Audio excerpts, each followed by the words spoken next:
Jai Jinendra, welcome to one and all for our 42nd session, and very good morning to our participants from US and Canada. Today we have a speaker, Dr. Prakash Sanji Khincha. अगर जीवन में मैं अगर किसी से प्रेरित हुआ हूं तो वो है डॉक्टर खिंचा जी. We can write many pages on his achievement. मैं काफी pages लिख सकता हूँ कि उनके कितने achievements हैं. Few of them, he had a personal interactions with people like Tim Cook, Bill Gates, J.R.D. Tata, Abdul Kalam, Dalai Lama. I can go on and on and on. He also has been a vice chancellor for Vishweshwara Technological VTU University. He has invited to be the VC. And I think, as per my knowledge, is the first Jain who has been the vice chancellor of any university. Sir, you can correct me later if I am telling anything which is not correct. Khincha ji also works as a various capacities in the government with the Chief Minister's office, with the Defense Minister, with the PMO. And today's subject, when he chose to talk on brain, mind, and artificial intelligence, when we requested to speak 7 days before, he said, let me prepare on this. And he also said, while preparing this, he's still learning. It is this humility after so many achievements which I want to learn in my life. इनकी जो नम्रता है, अगर वो कुछ भी मैं सीख पाऊँ, तो मेरे लिए बहुत बड़ी चीज होगी. And that is the one thing I would like to take away from him, and that's what जो मुझे प्रेरित करते हैं. It's a honor to and proud and privileged to have you, Professor Khincha ji, today with us to speak to the youth and the Jain community on this topic. I'm sure आज हमको बहुत कुछ सीखने को मिलेगा. We're going to learn a lot today. Welcome to Prakash Khincha ji. Good morning, good afternoon, good evening, wherever you are, to all the audience who are connected on to this webinar. Hope everybody is safe in whichever place he is, and keeping well. As any American will do, I have to protect myself first. And I think that's what I will do first. The protection is in terms of some caveat that I have to say very clearly. And that is all the achievements, all the biodata that you have become zero after you have quit the positions, after you have kept the working life in a formal sense. And also, I should confess myself that I am not a Jaina scholar. I am not a scholar who knows about the whole Jainism and things like that. And therefore, when Ramesh asked me to speak, I was hesitant in the sense that I will not be able to speak about Jainism. And these talks are about Jain talks. The title itself is about Jain talks. So then what to speak? And then he gave me the freedom to choose. And I chose the difficult subject of artificial intelligence, brain, and mind. And that is a very difficult subject to speak on. I profess myself to be a student in this subject. And probably what I will speak today for the next 20-25 minutes or around that time will be in that context of trying to learn something about this idea. And maybe in the last few minutes, try to connect it to the Jainism systems, so that the continuity of the 42nd talk in this Jain talk series probably is maintained in some small form, at least. Let us talk it in 2 or 3 distinct parts, this talk. First, let us talk about the artificial intelligence component of it. I'm sure most of you who are a part of this, I don't know, am I audible or visible? No, you're audible and also visible. One request, in case, if it is possible for you to switch to Hindi and English also will be welcome, or any other language, if it is possible. but mostly the terminology will be in English. Mostly the Yeah, terminology will be, Absolutely all right. Absolutely all right. that will be, I hope that will be okay, I suppose. Yeah, should be. Let me try All to right, come back. absolutely. I have lost the connectivity. Let's say, let me come back for in a minute. Huh? Let me try No, to. no, you are perfectly all right. You are audible and we are able to see you and hear you also. You are able to see me, but I'm not able to see anybody actually. No, you'll be seeing me and Neil Bhai because two of us uh, will be able to see our videos. But we are perfectly able. Neil Bhai, Prakash Bhai, Prakash Ji, dekha hai chhe? Yes, yes, yes. Yeah. Visible. Okay. So, sir, you can continue. Yeah, I'll continue. I'll continue. So let's first talk about the artificial intelligence component for maybe 5-6 minutes. And you know, all of us, हम सबको पता है कि the scientific advances, especially in the field of computing sciences, in the field of neurosciences, and in the field of biosciences have been tremendous for the past 15-20 years. And the volume of the information available on this subject is also so much that we get bogged down by what all that is happening in this field.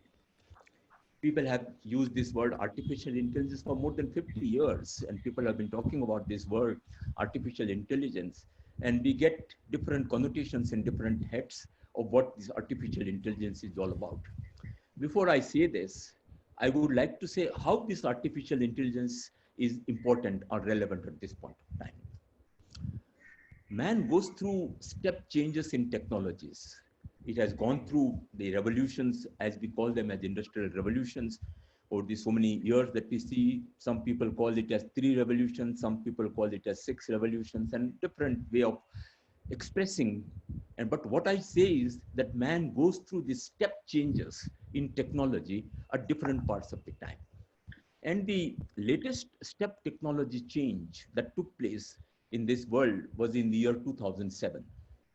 You'll definitely ask me what was special about 2007 and why there was a technological step change in that.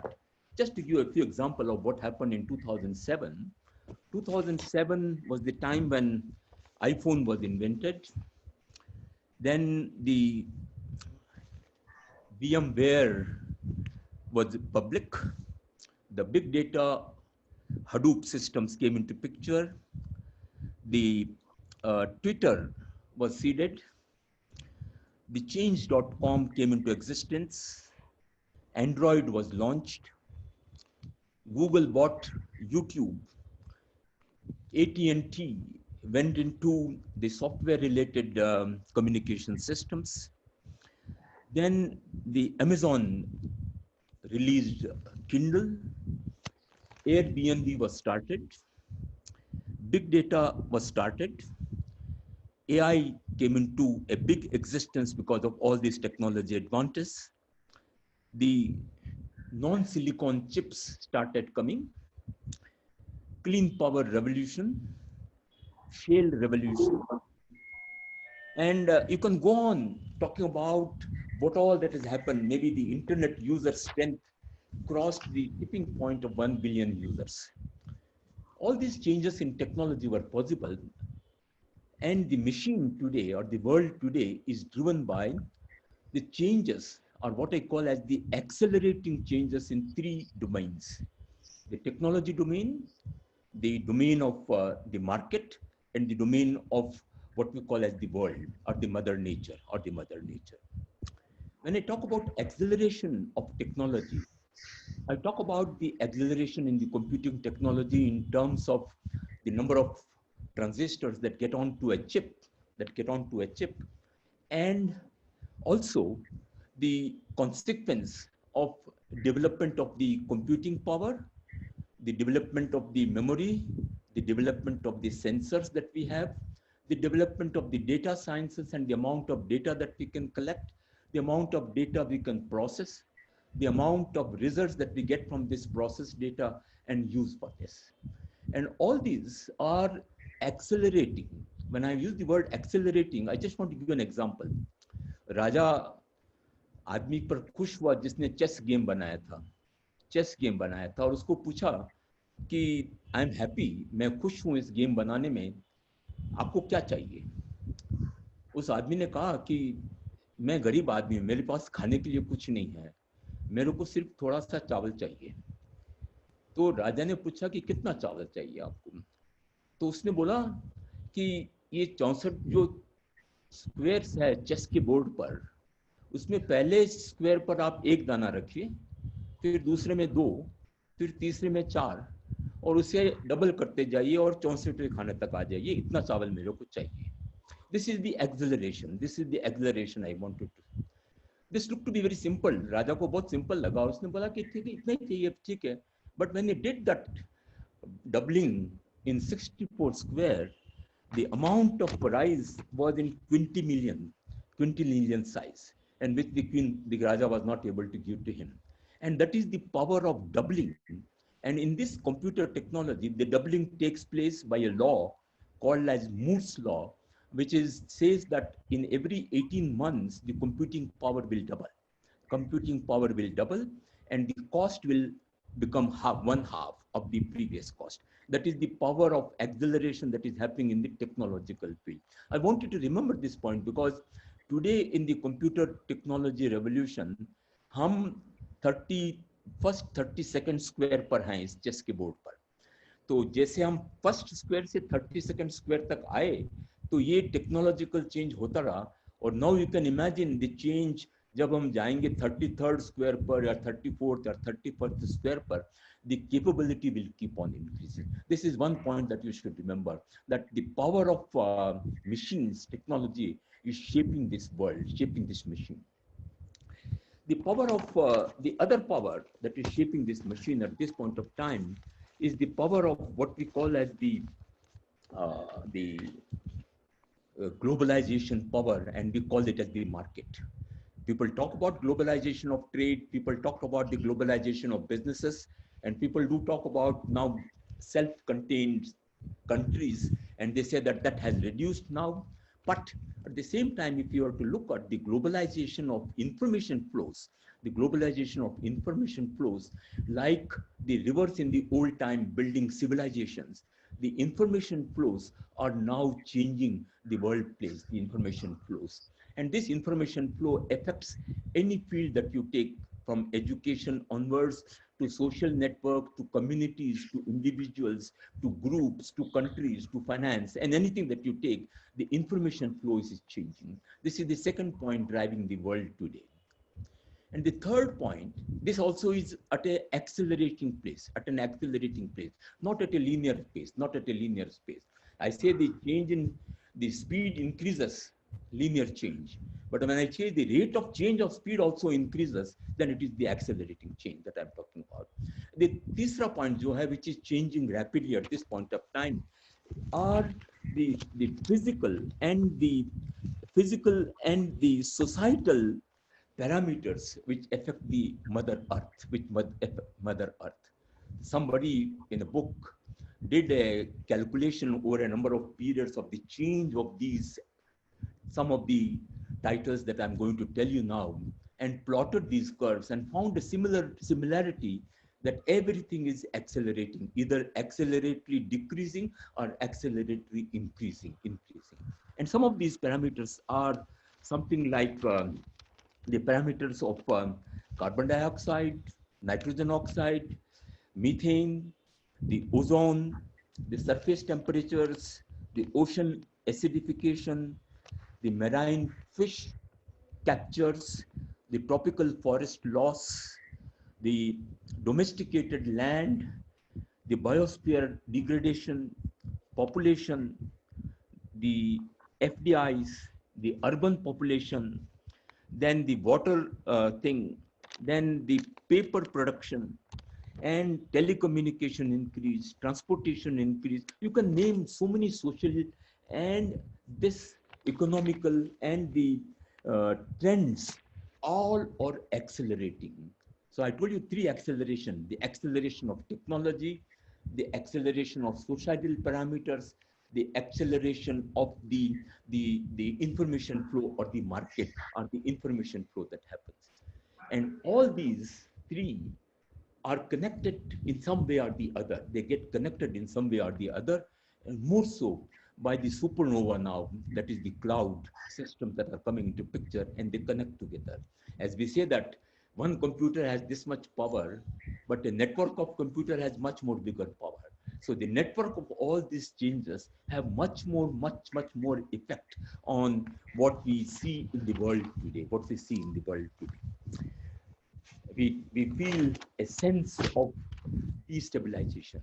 The society feels a sense of destabilization because the accelerating change in these fields are not matching with the accelerating speed of change in the societal systems,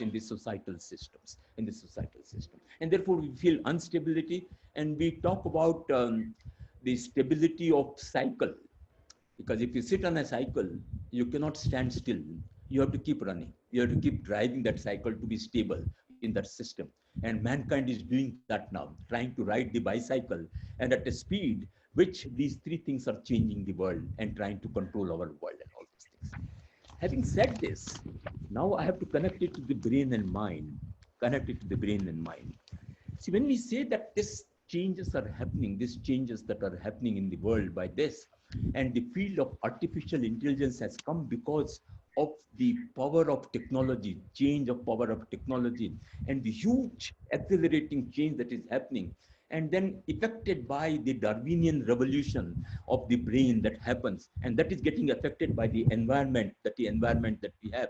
If you connect all these things, because the brain also keeps on developing by the Darwinian systems, and therefore we see a change in the overall brain-mind picture of these systems, I want to illustrate this by a small story. When there was a rabbi or a priest who asked the question to his disciples of what is the distinguishing feature by which we can say that the day has gone and night has come. What is it that we'll say? So अलग-अलग शिष्यों ने अलग-अलग जवाब दिया कि कब रात खत्म हो गई और कब दिन खत्म हो गया और रात आ गई, उसका क्या आंसर है? किसी ने बोला कि जब मैं सुबह उठ के देखूं तो मैं अपना घर पता कर सकूं दूसरे घर के बगल में. किसी ने कहा कि मैं फूल के रंग देख सकूं और अलग-अलग रंग पहचान सकूं. किसी ने कहा कि मैं किसी दूसरी पर्वत को देख सकूं या प्रकृति को देख सकूं तो दिन हो गया, दिन चला गया, रात आ गई, या रिवर्स, रात चली गई और दिन आ गया. किसी ने कहा कि मैं एग्रीकल्चरल फील्ड देख सकूं और क्रॉप देख सकूं. मैं किसी ने ये सब तो आंसर तो दे गया, बट उस पृष्ठ को बहुत गुस्सा आया. बोला कि ये नहीं, all these answers that you are giving are answers of trying to divide things, trying to divide colors, trying to divide people, trying to divide houses, trying to divide agricultural fields. But the answer, then they asked them, उन्होंने पूछा कि फिर answer, सही answer क्या है? His answer was that when you see the man standing next to you is your brother or sister, then you have to say that the night has changed into day.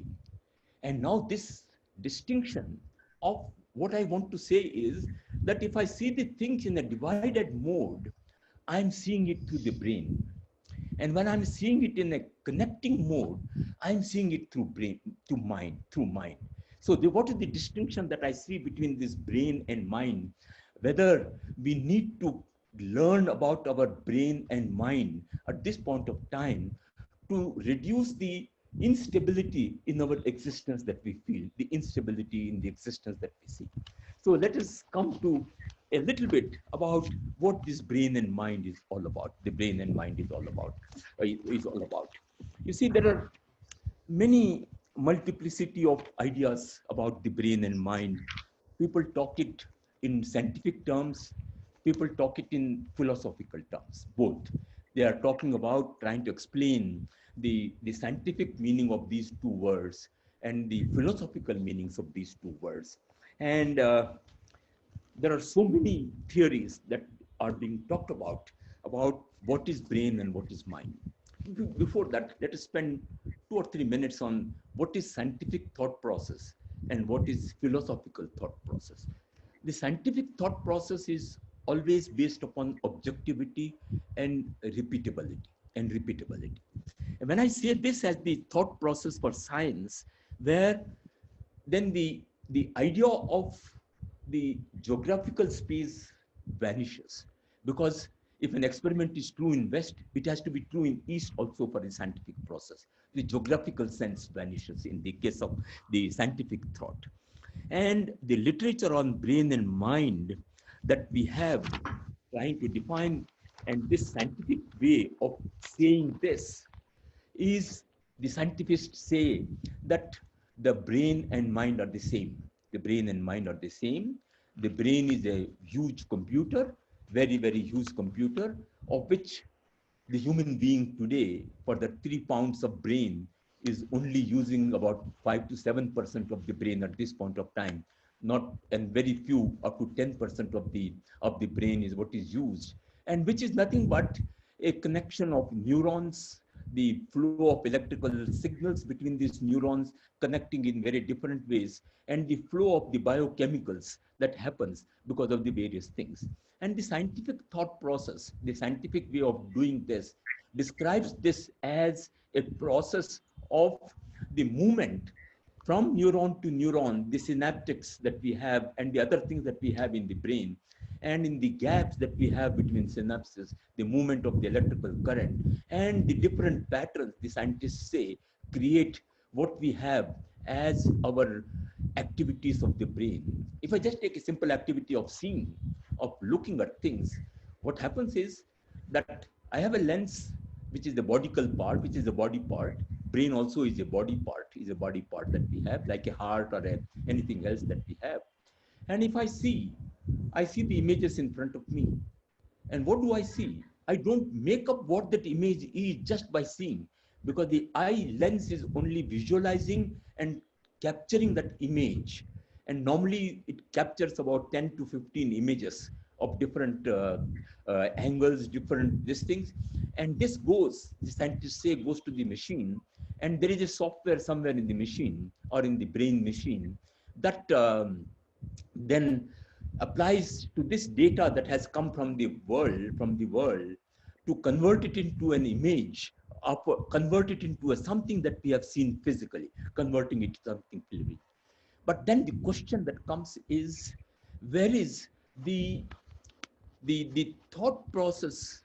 I'm sorry, where is the data that has come to the brain for doing this processing in the hardware that the brain carries from the feelings of that figure, And that is where the differences between brain and mind start occupying the minds of the scientists also, On the other side, the philosophical way of thinking is a way of thinking which is in terms of axioms, which is in terms of the thought processes, thinking processes, which are affected by individual experiences and the atmosphere that you have around you. So there is, between the scientific process and this thought process, the scientific process and the thought process, there are different ways. The philosophy takes the help of what you call as arguments to reach at a conclusion. The philosophy also talks about the subjectiveness of the experiences that any individual has. And the brain helps in this philosophy, in the process of thinking that happens to come at a philosophical conclusion. A scientific approach would be free of personal experiences because it has to be repeatable. And our processes are individual for individual human beings.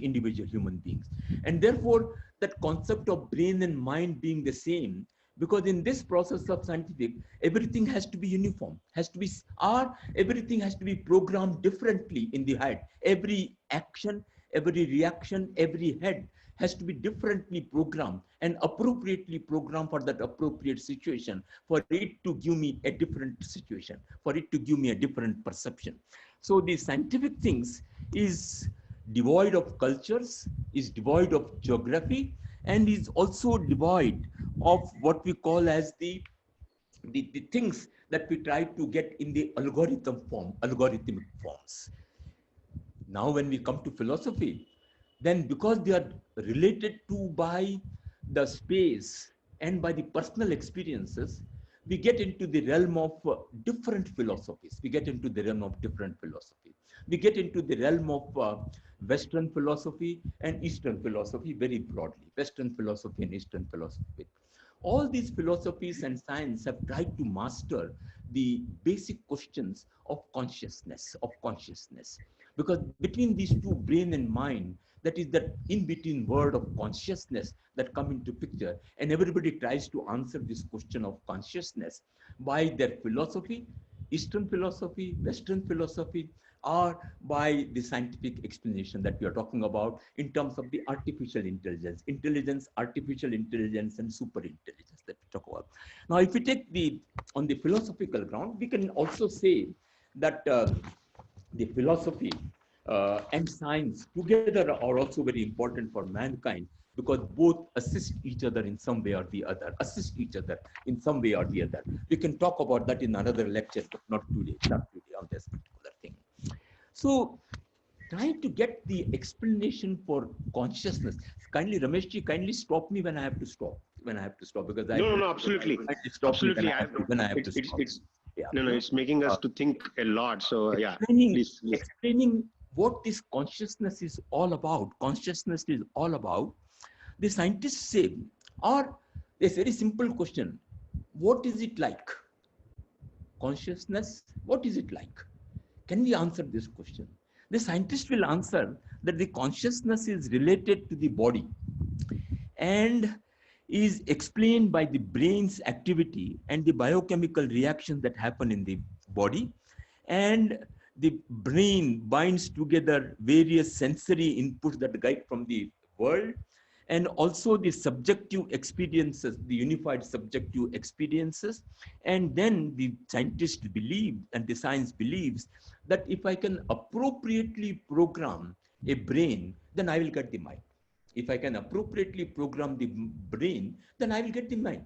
And that is where all the experiments go through. All the experiments are going through. If I say that the scientist does an experiment with meditation, because I got that word from Shefali, she was talking about meditation just now. So I got the word from Shefali. If I said that the scientist is doing something with the meditation, in my judgment, meditation is nothing but trying to look at one's own self, one's own brain. That is the only thing I can see. An individual cannot see anybody else's mind. Nobody else's mind he can see. The only thing I can see is my own mind. And meditation is trying to see one's own mind. But what does the scientist do? The scientist does the experiment of trying to decipher this experience of consciousness and the meditation effect on this. Meditation, I'm not taking in religious form, or I'm not taking it in any other form of some mysticism or something like that. I'm just taking it as a exploring one's own mind. But what does the scientist do? He calls other meditators who are doing meditation and mix him to his lab and tries to measure the electrical currents in the brain that are moving and the biochemical reactions that are happening when he is doing meditation or not trying to do meditation, trying to say that I will be able to decipher his mind by doing that experiment. And that doesn't happen because everybody's mind is different. And can I get a symptom? Can I get a pattern? Can I get a result that the lighting that happens in the different neurons or different individuals or different states will be different, and things like that. In the Western philosophy that we talk about, people talk about three main views in the Western philosophy of this brain and mind and consciousness. I will talk about consciousness because that is where the connection between brain and mind comes. They talk about what is called as a materialistic philosophy, where mind is the brain, and so therefore they are identical to a neural activity that happens. The other part of the Western philosophy also talks about the idealistic form of philosophy, in which they talk about that the external perception caused by an idealism, and these idealism are the same for the brain and mind. I won't explain this in more detail because that takes a lot of time. And the third main form of philosophy in the Western thought world is the thought process of dualism, that brain and mind are two different things, That is the third thought process, which is the one which is now proposed by Penrose and other scientists in this present world who are working, that they are different. Brain and soul, brain and mind are different. And in this dualism theory, there are sub-classifications of what are called as the substance duality, wherein brain and mind are supposed to be consisting of two different substances, two different ontologically different substances.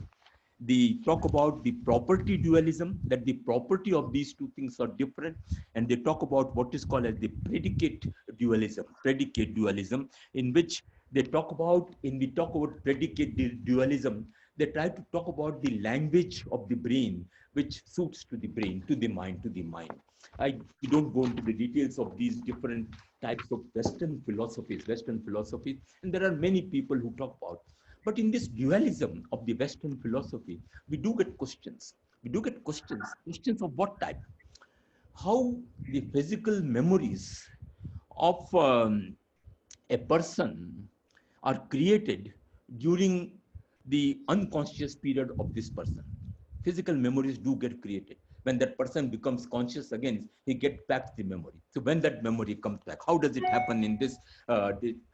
If the theory is that, the second question that comes is, if the theory is that mind and brain are separate completely, then the brain, which is a damaged brain, can also see that the other faculties of that individuals also are compromised. But if the brain and mind were different, how do the other faculties get compromised? Because they are different. So only the brain is damaged. How come the mind got damaged and things? There are a lot of questions like this which come from the dualism theory of the brain and mind in the Western thought process. Now, this can go on and we can talk about the details of this Western philosophy, but I think not today. Now, if I take the Jainism philosophy now, because I have to connect it to the Jainism part of it. What does the Jainism say about this brain and mind relationship? Obviously, it is very close to dualism theory, the dualism thought process of the Western philosophy, It believes in the separate existence of brain and mind, and it consists mind to be a part of the soul, And the thing that it talks about when it says that it is a part of the soul, then they talk about two types of mind in Jainism.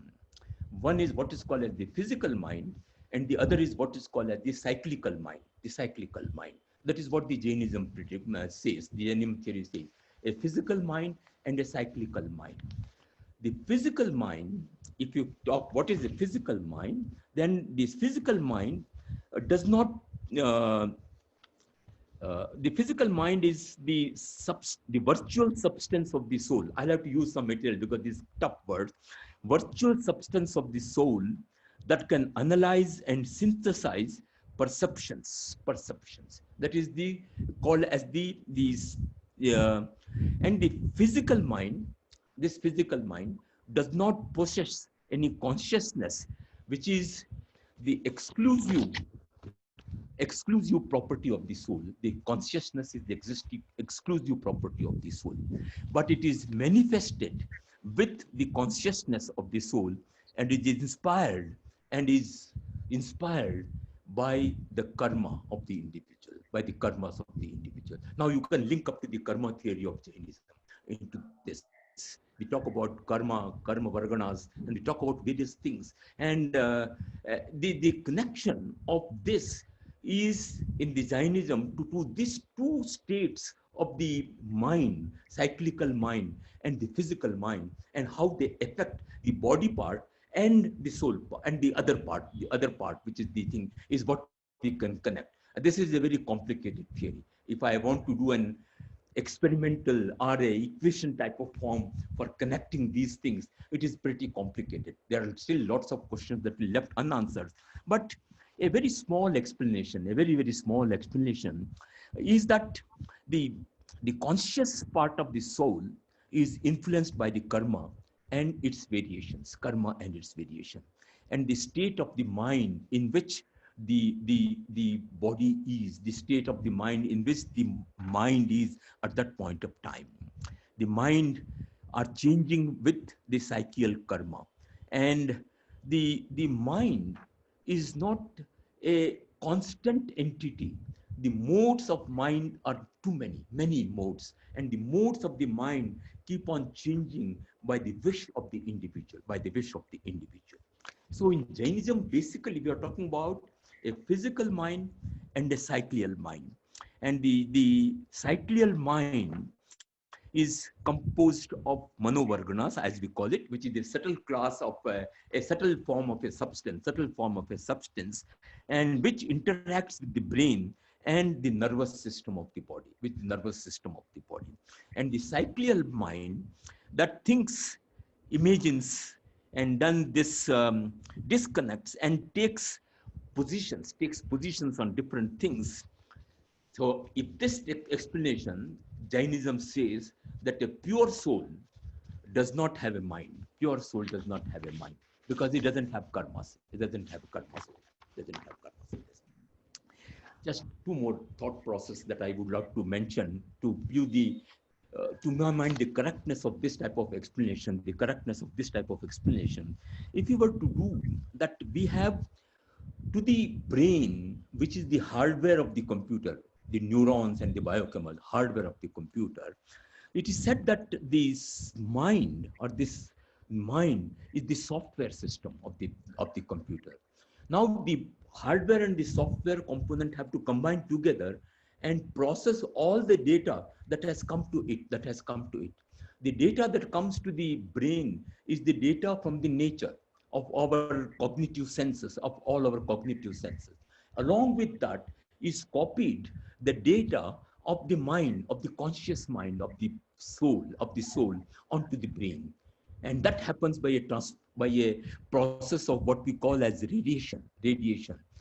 And that in Jainism, we call it as lesha. And that's where it happens, that the transformation of the data of the conscious soul happens onto the brain.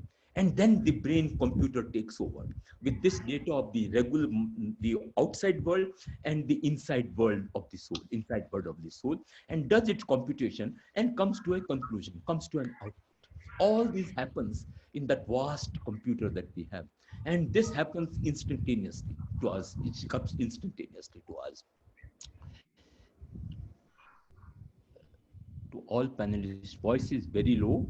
My voice is low, is it? No, a little bit. If you can come a little closer, it should be fine. Okay.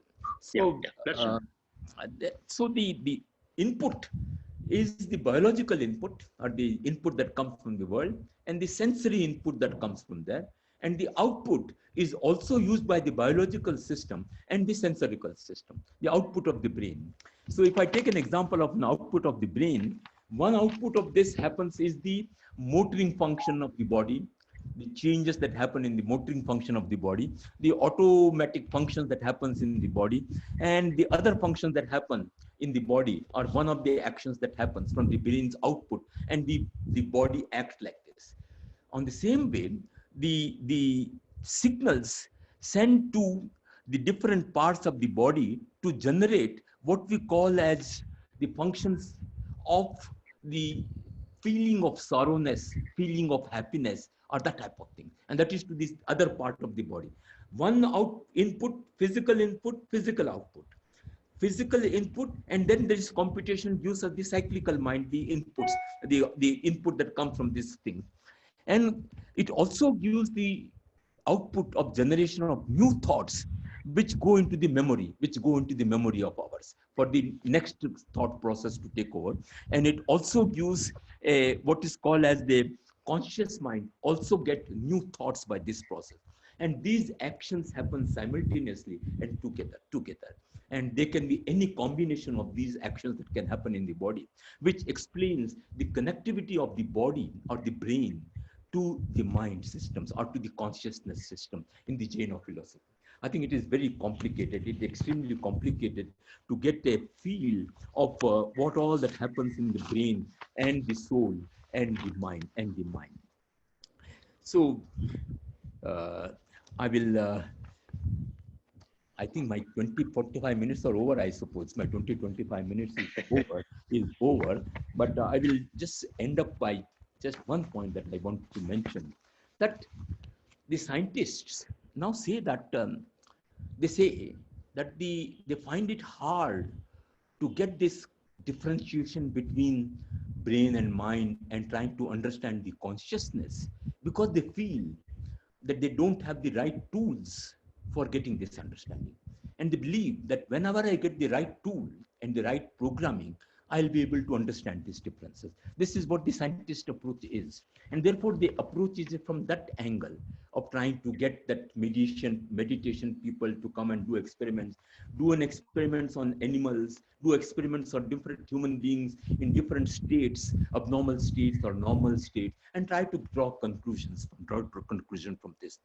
And at the same time, the subject of brain research is expanding pretty fast because of the computing power that has come into the hands, and because of the looking instruments or the instruments by which I can look at the brain also have increased quite a bit. And I get subject to experiments that I do with these different things that I do.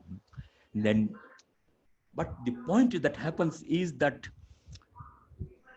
they don't look at it from the point of view of the soul and the differentiation between brain and mind. And if I start looking at from that particular angle, it is equivalent to trying to dig a tunnel through a mountain. I'm digging the tunnel from one side of the mountain, that is from the scientific point of view, and I'm trying to reach the other end and get an answer to that particular question. The other end of the tunnel, if I start digging it from the other viewpoint, then if the brain and mind are the same, what will happen is these two tunnels will meet at the same common point. But if the answer that comes is these tunnels don't mind, then I come to the conclusion that the mind and the brain are different. Mind and brain are different. And if I come to that conclusion, then it is very essential for the human being that in this world of accelerating changes that is happening, when the algorithms are trying to take over the world, that this whoever is doing these explorations, philosophers and the scientists, have to join together to come to a conclusion that before the algorithms take over the world. I think that is the crux of the issue. Before the algorithms take over the world, and if I find this answer after the algorithms have taken over the world, then it will be something different world. Then the question that comes to the end is that the space-time relationships of human beings, the time relationship of human being consisting of part of the past, but they don't know anything about the future. And that short time between these two parts of the past and the future is the connectivity of the human being, How small it is can be debated. And the machine doesn't have a past, doesn't have a future. And there is no time connection between these two. So machine is a good slave, but cannot be a good master. It can do whatever that we ask it to do. It cannot be a big master. And that is the salvation point for this technological world, to bring about those social changes, to recognize that the person standing next to me is my brother or sister. And that emotions and that connectivities, which comes from the brain part, the mind part of the brain, has to come. And we should be able to understand that why it happens, and make the mind get trained to that emotion. Then I will be using my mind in the right way in this changing world. I hope I tried to explain something to you today about this artificial intelligence, the way the technology is progressing, the mind, the brain. And people say Kutz will always say that 1930, 1931, I will be in the super AI, super intelligence people and things like that. But that super intelligence people that we're talking about in the physical sense of the brain, but what about the mind?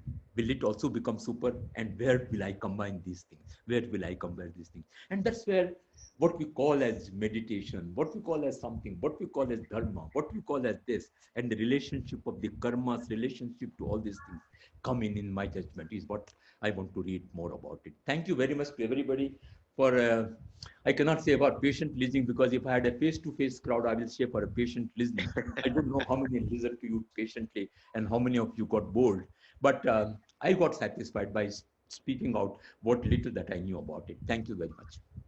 So, Prakashanji, you have touched a very tough subject, mind, brain, and you have just touched the artificial intelligence, how it can be a slave and it can't be a master.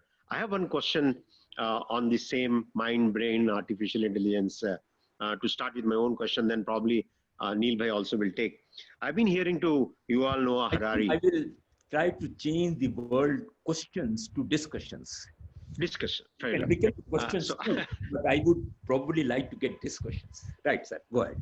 Sure. Probably we can say discussion, but I'm too small a part to discuss. Probably for me, a question and get an answer for you is a more thing. But I can always call it a discussion. Yuval Noah Harari keeps saying that as we go forward with biosciences and artificial intelligence, probably the computer will know much more about us than we know about ourselves. The computer will predict how we know. Even they can predict when I'm hearing you what my feelings are. The computer can take those feelings, and they know actually I'm feeling good or bad about what anybody or politicians or anybody talking. So it says the computer will know much more about me than I know about myself, and that's where the world is leading to artificial intelligence. Can you say a few things on those lines? It's very related to the subject of mind, brain, and artificial intelligence. As a scientist, I would say that's where the thing is moving with the advances. Somebody asked me, what will be a classroom in 1950? In 2050, not 2050, what will be the shape of a classroom? And one of the scenario building exercise that I did, and I answered that the classroom will be consisting of babies or young children who have been biologically modified by the advances in the biology field, and the faculty of understanding in that being already increased by the biological change that has been come. And those are the students. And the teacher is a robot. And the teacher is a robot which is trying to teach to each individual what that individual seeks. Not common to what the whole class is. It is trying to teach, and trying to teach at a pace which is different for different people, and trying to make them understand something or learn something. That is the futuristic imaging of what a classroom may look like. And then it also says that the robot is trying to understand the emotion of that individual, and also trying to give the learning as per the emotions of that person. But if I say this, the question that always comes, because if I go in this line, I will come to the conclusion that the computer will take over the man, and then there will be a fight between the man and the machine itself, and the machine may decide to completely kill the human race, because the resource of energy that is for which the fight will be, because the robot also needs energy and the man also needs energy in different forms. If the fight takes place, the machine will win, and the mankind will be completely be eliminated from this. That is the scenario that we'll go into. But on the other side, what will this machine do? The machine does what it is asked to do by whatever intelligent person he is. And the second thing is, it tries to learn something as a pattern from the past experience. as a pattern from the past experience of what we call as the neural computing or whatever that we call. It is trying to understand the past experience and try to relate it to the present situation. This is what Google does in the search that happens. It is only giving me the answer of the search matching, nothing more than that. It is not giving me the correct answer. It is only giving me the answer of the search matching. If that is the case, then I always give confidence on the human intelligence that it will be different than what these patterns say and what these computations say. The chess machine, the blue IBM machine, which beat Kasparov, was able to do the computation of the multitudes of moves in a chess game much faster than what Kasparov could do. But it could do only that. It could do only that and not beyond that. The machine was built like that. I hope it comes true what you said, but the fear is probably the machine takes over human beings, and he even predicts that there will be 4 to 5 different type of gods, and the relevance of being a human being itself become irrelevant. That you don't have any jobs, you don't need to work, you don't need to think. I mean, he predicts a very, very gloomy picture of the mankind, the sapiens, what he calls. Anyhow, this is a big subject the to world of algorithms that you are talking about. That is the world of algorithms that are fed into the machine that you're talking about. But you know, if I say that I have moved into the world of algorithms, and the human being has no existence, and human emotions, human these things are all controlled by these algorithms that happen, and whatever the algorithms say, when the transition or what we call as the inflection point has happened as per Kurzweil, that happens. If that happened, that were to happen true, and it were to happen true, because these are two different viewpoints. We don't know what will happen in the future, really, very frankly. We don't know what will happen. But this is one of the thought processes that happens, that humans will be nowhere. But you know, if I say today, if I ask you today, what are the three main